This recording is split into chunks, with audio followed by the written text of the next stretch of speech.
Welcome to the REL West video defining your approach to implementing Essa evidence standards. This video is designed to help state education agencies and their educational partners reflect on and begin to design their context-specific approach to supporting local education agencies in their selection and implementation of interventions based on the evidence provisions in Essa. Sylvie Hale, a Senior Project Director in Innovation Studies at WestEd, and Lene Dunn, a Senior Research Associate with the Regional Educational Laboratory West, or REL West, also at WestEd, will share what they've learned about this topic and their work with SEA teams across the country. This video is a self-guided workshop. A brief facilitation guide with tips for leading discussions while watching the video is available at the link below. Watch for this signal on the screen. It means it is time to pause the video for a discussion. Essa, the Every Student Succeeds Act, began implementation in 2018-19.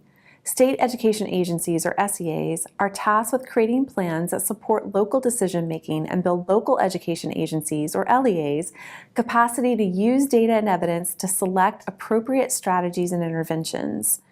There are 4 evidence levels in Essa: strong, moderate, promising, and demonstrates a rationale. These are defined by the study design and the strength of the evidence that an intervention improves the outcome of interest, which is most often student achievement. While there are these 4 levels, Essa provides quite a bit of flexibility in how SEAs approach guiding their LEAs in addressing the evidence levels. In 2017, REL West created the Evidence-Based Improvement Guide to help SEAs and LEAs strengthen their continuous improvement processes and supports to implement Essa evidence provisions. The Evidence-Based Improvement Framework in the guide demonstrates a continuous improvement cycle to inform, select, plan, implement, and analyze evidence-based strategies. The video today will focus on the select step, helping states and districts articulate their approach to identifying, examining, and selecting evidence-based interventions. Essa has specific evidence requirements for different funding streams, but overall, the evidence provisions offer SEAs an opportunity to help LEAs use evidence to improve student outcomes. Pause the video and discuss the roles and responsibilities your division, department, or organization has in supporting evidence-based decision-making in LEAs. Restart the video at the conclusion of your discussion.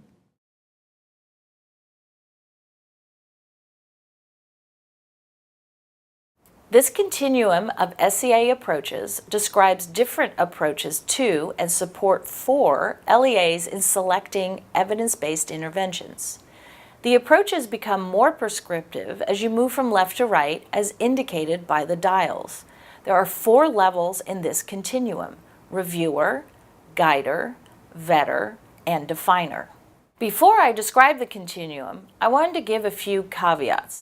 First, no one approach is necessarily better than another.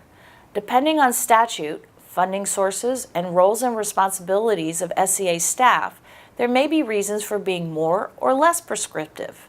Second, for similar reasons, not all departments in an SEA may have the same approach, or they may take different approaches with LEAs or schools at different performance levels. The reviewer approach is the least prescriptive.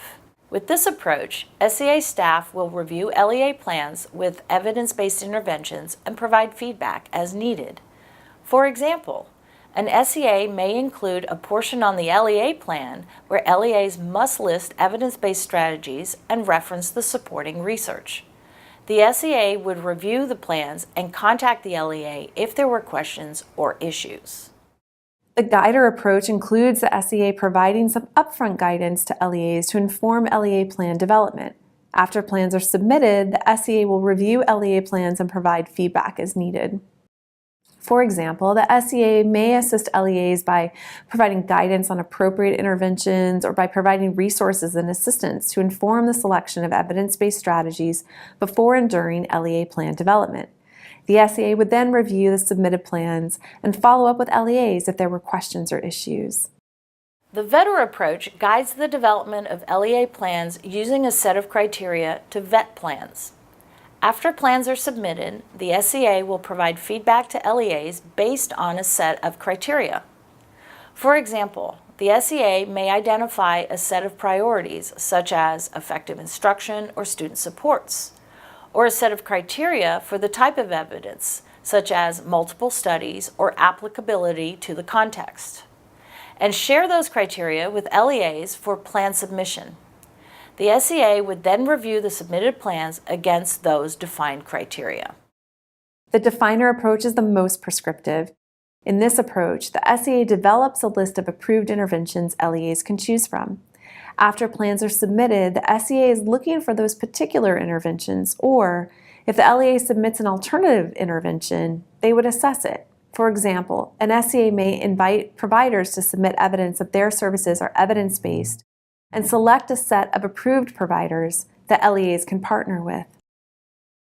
Pause the video and discuss the following questions. How prescriptive do we want to be as a state agency or representative of a state agency? What authority does our SEA have under state laws, policies, and regulations? What have our past approaches to providing guidance to LEAs and other programs or funding streams been? What would we like to keep or change about how we approach providing guidance to LEAs? What changes do we need to make to align with Essa requirements?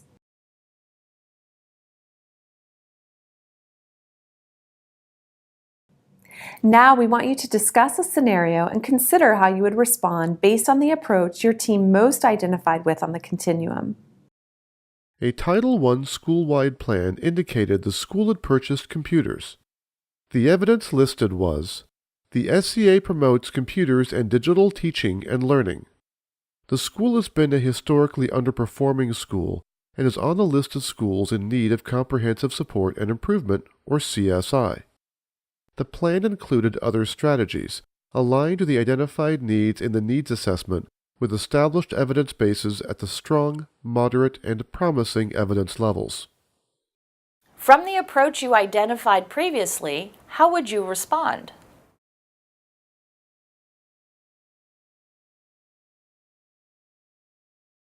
Now that you have had a chance to discuss this with your SEA team, discuss some next steps and implications for your SEA's processes, policy, training, and communication around LEA evidence use.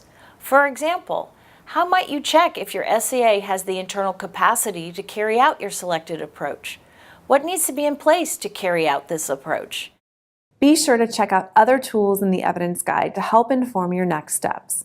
There are tools for SEAs and LEAs to map their current improvement processes, determine their approach and supports for selecting evidence-based strategies, and assessing the body of research of interventions and gauging their fit with the local context. For more information, download the WestEd guide at the link below. Thanks for watching this video. For more information about this topic, please email relwest@relwest@wested.org.